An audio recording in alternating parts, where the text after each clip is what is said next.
യേശയ്യാ പ്രവാചകന്റെ ഗ്രന്ഥം ദൈവപിതാവിൻ്റെ സർവാധിപത്യത്തെയും അവിടുത്തെ പരിശുദ്ധിയെയും ഉദ്ഘോഷിക്കുന്ന ഒരു ഉത്കൃഷ്ട പ്രവചന സമാഹാരമാകുന്നു. മനുഷ്യകുലത്തെ വീണ്ടെടുക്കുന്നതിനായി പീഡിതനായ ദാസനായി ആഗതനാകുന്ന പുതിയ നിയമത്തിലെ മിശിഹായെക്കുറിച്ചുള്ള ദൈവിക വാഗ്ദാനം ഇതിൽ അതിസ്പഷ്ടമായി പ്രതിധ്വനിക്കുന്നു. അനുഷ്ഠാനങ്ങളിലെ ബാഹ്യമായ ആചാരങ്ങൾക്കല്ല, അന്തരംഗത്തിലെ സത്യസന്ധതയ്ക്കാണ് പ്രാധാന്യമെന്ന് യേശയ്യാ പ്രവാചകൻ ആവർത്തിച്ച് നമ്മെ ഓർമ്മിപ്പിക്കുന്നു. ആത്മീയ അന്ധതയും സ്വയം പര്യാപ്തതയും മനുഷ്യനെ അധപതനത്തിലേക്ക് നയിക്കുന്നുവെന്നും ദൈവത്തിൻ്റെ വഴികൾ നമ്മുടേതിനേക്കാൾ അത്യുന്നതങ്ങളിലാണെന്നും പ്രവാചകൻ ഓർമ്മിപ്പിക്കുന്നു. നീതി പുനഃസ്ഥാപിതമാകുന്ന ഒരു നവലോക സൃഷ്ടിയുടെ പ്രത്യാശ വിശ്വാസികളെ ദൈവത്തിലേക്ക് തിരിച്ചു വിളിക്കുമ്പോൾ കർത്താവിനെ പരിത്യജിക്കുന്നവർക്ക് മുന്നിൽ കണിശമായ താക്കീതും മുഴങ്ങുന്നു. വരാനിരിക്കുന്ന കാലത്തെ നേരിടുവാൻ ഹൃദയത്തിൽ നിന്നുള്ള യഥാർത്ഥ പശ്ചാത്താപമാണ് ദൈവം നമ്മിൽ നിന്ന് ആവശ്യപ്പെടുന്നത്. സഹോദരങ്ങളെ, ക്രിസ്തുവിൻ്റെ ആഗമനം ആസന്നമായിരിക്കുന്നു. നാം എല്ലാവരും ജാഗ്രതയോടെയും ഒരുക്കത്തോടെയും ഇരിക്കേണ്ട സമയമാണിത്. കർത്താവെ, ജീവൻ നൽകുന്ന അങ്ങയുടെ വചനങ്ങളിലൂടെ ഞങ്ങളെ ജ്ഞാനം നൽകി നിറയ്ക്കണമേ. ഇതാ ഞങ്ങൾ സന്നദ്ധരായിരിക്കുന്നു. യേശയ്യാ പ്രവാചകൻ്റെ പുസ്തകം അധ്യായം 23. ടയറിനും സീദോനുമെതിരെ. ടയറിനെക്കുറിച്ചുള്ള അരുളപ്പാട്. താർശീശിലെ കപ്പലുകളെ വിലപിക്കുവീൻ. ഭവനമോ തുറമുഖമോ അവശേഷിക്കാതെ ടയർ ശൂന്യമായിരിക്കുന്നു. സൈപ്രസ് ദേശത്തു നിന്ന് അവർ ഇത് അറിഞ്ഞു. തീരദേശവാസികളെ, കടൽ കടന്ന് കച്ചവടം നടത്തുന്ന സീദോൻ വർത്തകരെ, നിശബ്ദരായിരിക്കുവീൻ. ഷീഹോറിലെ ധാന്യങ്ങൾ നൈൽ തടത്തിലെ വിളവ് ആയിരുന്നു അവരുടെ വരുമാനം. നിങ്ങൾ അതുകൊണ്ട് ജനതകളുടെ ഇടയിൽ വ്യാപാരം ചെയ്തു പോന്നു. സീദോനെ, ലജ്ജിക്കുക, എന്നാൽ സമുദ്രം സംസാരിച്ചിരിക്കുന്നു. സമുദ്രദുർഗം പറയുന്നു, ഞാൻ പ്രസവവേദന പ്രസവിക്കുകയോ ചെയ്തിട്ടില്ല. ഞാൻ യുവാക്കന്മാരെയും കന്യകമാരെയും വളർത്തിയിട്ടില്ല. ടയറിനെക്കുറിച്ചുള്ള ഈ വാർത്ത കേട്ട് ഈജിപ്റ്റ് കഠിന ദുഃഖത്തിലാകും. തീരദേശവാസികളെ, താർശീശിലേക്ക് കടന്ന് വിലപിക്കുവിൻ. ഇതാണോ പണ്ടേ സ്ഥാപിതമായ ആഹ്ലാദപൂർണമായ നിങ്ങളുടെ നഗരം? ഇതാണോ വിദൂരങ്ങളിൽ ചെന്ന് താവളങ്ങൾ ഉറപ്പിച്ച നഗരം? രാജാക്കന്മാരെ വാഴിച്ചിരുന്ന ടയറിൻ്റെ മേൽ ഭൂമിയിലെങ്ങും ആദരണീയരായ വർത്തക പ്രഭുക്കന്മാർ ഉണ്ടായിരുന്ന ടയറിൻ്റെ മേൽ ആരാണ് ഈ അനർത്ഥം വരുത്തിയത്? ഭൂമിയിലെ സർവമഹത്വത്തിൻ്റെയും അഹങ്കാരത്തെ നിന്ദിക്കാൻ, ഭൂമിയിലെ മഹാന്മാരെ അപമാനിതരാക്കാൻ സൈന്യങ്ങളുടെ കർത്താവാണ് ഇത് ചെയ്തത്. താർശീശിൻ്റെ പുത്രി, നൈൽ തടത്തിലെന്ന പോലെ നീ കൃഷി ഇറക്കുക. തുറമുഖങ്ങൾ നശിച്ചുപോയി. അവിടുന്ന് സമുദ്രത്തിന്മേൽ കരം നീട്ടി രാജ്യങ്ങളെ വിറപ്പിച്ചു. കാനാനിലെ ശക്തി ദുർഗങ്ങളെ നശിപ്പിക്കാൻ കർത്താവ് കൽപ്പന നൽകി. അവിടുന്ന് അരുളി ചെയ്തു, മർദ്ദിതയായ സീദോൻ കന്യകെ, നിന്റെ ആഹ്ലാദം അവസാനിച്ചു. എഴുന്നേറ്റ് സൈപ്രസിലേക്ക് പോവുക. അവിടെയും നിനക്ക് ആശ്വാസം ലഭിക്കുകയില്ല. കൽദായരുടെ ദേശം കണ്ടാലും ഇതാണ് ആ ജനത. ഇത് അസീറിയ ആയിരുന്നില്ല. അവർ ടയറിനെ വന്യമൃഗങ്ങൾക്ക് വിട്ടുകൊടുത്തു. അവർ അവിടെ ഉപരോധ ഗോപുരങ്ങൾ പടുത്തുയർത്തുകയും അവളുടെ കൊട്ടാരങ്ങൾ ഇടിച്ചു തകർക്കുകയും ചെയ്തു. അവർ അവളെ നാശകുമാരമാക്കി. താർശീശിലെ കപ്പലുകളെ വിലപിക്കുവിൻ. നിങ്ങളുടെ ശക്തിദുർഗം ശൂന്യമായിരിക്കുന്നു. ഒരു രാജാവിൻ്റെ ജീവിതകാലമായ 70 വർഷത്തേക്ക് ടയർ വിസ്മരിക്കപ്പെടും. ആ 70 വർഷം പൂർത്തിയാകുമ്പോൾ വേശ്യയുടെ ഗാനത്തിൽ പറയുന്നത് പോലെ ടയറിന് സംഭവിക്കും. വിസ്മൃതയായ സ്വൈരിണി, വീണമീട്ടി നഗരത്തിന് പ്രദക്ഷിണം വയ്ക്കുക. മധുര സംഗീതം പൊഴിക്കുക. ഗാനങ്ങൾ ആലപിക്കുക. നിന്നെ അവർ ഓർക്കട്ടെ. 70 വർഷം പൂർത്തിയാകുമ്പോൾ കർത്താവ് ടയറിനെ സന്ദർശിക്കും. അവൾ തൊഴിൽ പുനരാരംഭിക്കും. ഭൂമുഖത്തുള്ള എല്ലാ രാജ്യങ്ങളുമായി അവൾ വേശ്യാവൃത്തിയിലേർപ്പെടും. അവളുടെ വ്യാപാര ചരക്കുകളും സർവാദായങ്ങളും കർത്താവിന് സമർപ്പിക്കപ്പെടും. അവ സംഭരിക്കുകയോ പൂഴ്ത്തിവെക്കുകയോ ചെയ്യുകയില്ല. എന്നാൽ അവളുടെ വ്യാപാര ചരക്കുകൾ കർത്താവിൻ്റെ മുൻപിൽ വ്യാപരിക്കുന്നവർക്ക് സമൃദ്ധമായ ഭക്ഷണവും മോടിയുള്ള വസ്ത്രവുമായി ഭവിക്കും.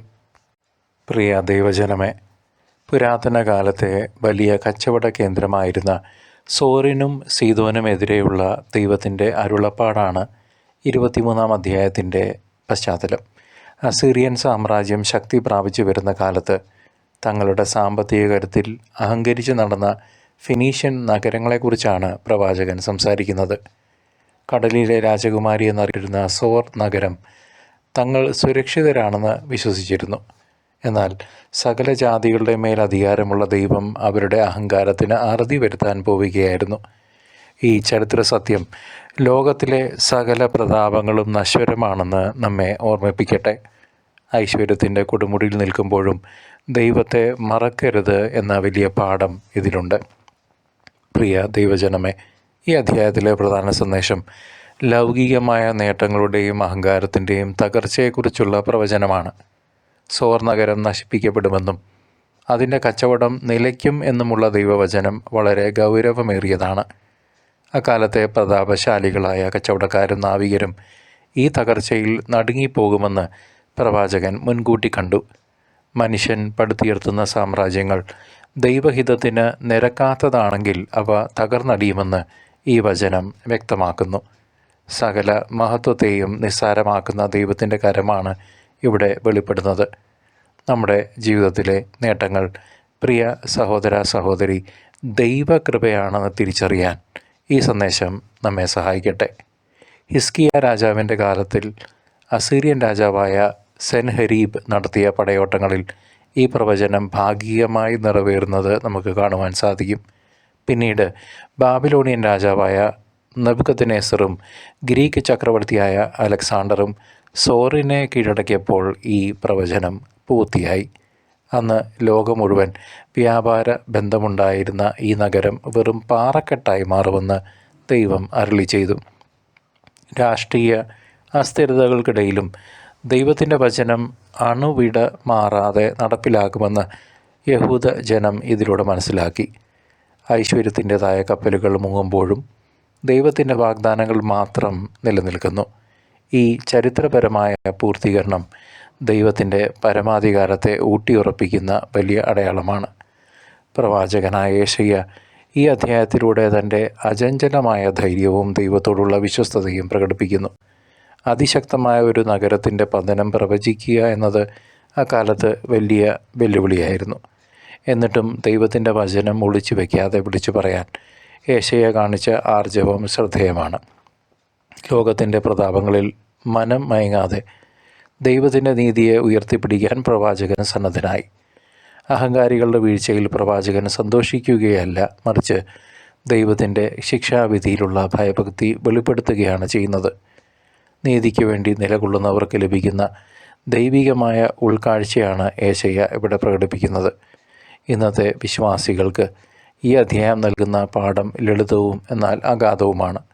നമ്മുടെ ജീവിതത്തിൻ്റെ അടിത്തറ ഭൗതിക നേട്ടങ്ങളിലാണോ അതോ ദൈവത്തിലാണോ എന്ന് നാം ചിന്തിക്കണം. സാമ്പത്തിക ഭദ്രതയും പദവികളും എപ്പോൾ വേണമെങ്കിലും നഷ്ടപ്പെടാമെന്ന് സോറിൻ്റെ പതനം നമ്മെ പഠിപ്പിക്കുന്നു. അഹങ്കാരം നാശത്തിന് മുന്നോടിയാണെന്ന വചനം ഓരോ വിശ്വാസിയും ഗൗരവമായി എടുക്കേണ്ടതുണ്ട്. ദൈവത്തിന് മുൻപിൽ എളിമയോടെ നടക്കാനും മറ്റുള്ളവരെ സേവിക്കാനും നമുക്ക് സാധിക്കണം. യഥാർത്ഥ നിക്ഷേപം സ്വർഗത്തിൽ കരുതി വയ്ക്കുന്നവരാണ് ബുദ്ധിമാന്മാരെന്ന് ഈ വചനഭാഗം ഓർമ്മിപ്പിക്കുന്നു.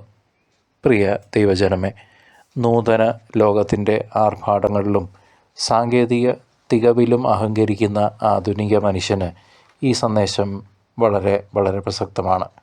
സാമ്പത്തിക മാന്ദ്യങ്ങളും പ്രകൃതി ക്ഷോഭങ്ങളും അരക്ഷിതാവസ്ഥയും നമ്മെ പഠിപ്പിക്കുന്നത് മനുഷ്യനിർമ്മിതമായ ഒന്നിനും ശാശ്വതമായി നിലനിൽപ്പില്ല എന്നാണ്. സോറിനെ പോലെ വലിയ സാമ്രാജ്യങ്ങൾ കെട്ടിപ്പടക്കുന്ന ഇന്നത്തെ കോർപ്പറേറ്റ് സംസ്കാരത്തിന് ദൈവത്തിൻ്റെ വിധി ദൂത് വലിയ മുന്നറിയിപ്പാണ്. അനീതിയിലൂടെയും ചൂഷണത്തിലൂടെയും നേടുന്ന ലാഭം ദൈവം മുൻപിൽ വെറുക്കപ്പെട്ടതാണെന്ന് നാം തിരിച്ചറിയണം. നമ്മുടെ കഴിവിനേക്കാൾ ഉപരിയായി ദൈവത്തിൻ്റെ അനന്ത കരുണയിലാണ് നാം ആശ്രയിക്കേണ്ടത്. കാലം മാറിക്കൊണ്ടിരുന്നാലും ദൈവത്തിൻ്റെ നീതിയുടെ നിയമങ്ങൾ ഒന്നു തന്നെയാണെന്ന് നാം തിരിച്ചറിയണം. ശിക്ഷാവിധിക്കിടയിലും ദൈവം നൽകുന്ന വലിയ പ്രത്യാശയും കരുണയും ഈ അധ്യായത്തിൻ്റെ ഒടുവിൽ കാണാം. 70 വർഷത്തിന് ശേഷം സോർ നഗരം വീണ്ടും സന്ദർശിക്കപ്പെടുമെന്നും അതിൻ്റെ ആദായം കർത്താവിന് വിശുദ്ധീകരിക്കപ്പെടുമെന്നും പ്രവചിക്കപ്പെട്ടിരിക്കുന്നു.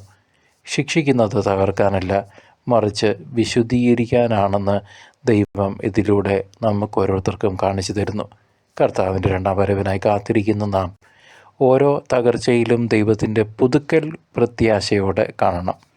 ലോകം മുഴുവൻ ദൈവത്തിൻ്റെ മഹത്വത്തിനായി മാറ്റപ്പെടുന്ന ആ വലിയ ദിവസത്തിനായി നമുക്ക് കാത്തിരിക്കാം, നന്നായി ഒരുങ്ങാം. ഈ വചനങ്ങൾ നമ്മുടെ ഹൃദയങ്ങളിൽ വിശ്വാസത്തിൻ്റെ ദീപം തെളിയിക്കട്ടെ. ദൈവത്തിൻ്റെ കൃപയിൽ ആശ്രയിച്ച് നമുക്ക് നല്ല ധൈര്യത്തോടെ തന്നെ മുന്നോട്ട് പോകാം. ദൈവം നമ്മളെ ഓരോരുത്തരെയും സമൃദ്ധമായി അനുഗ്രഹിക്കട്ടെ.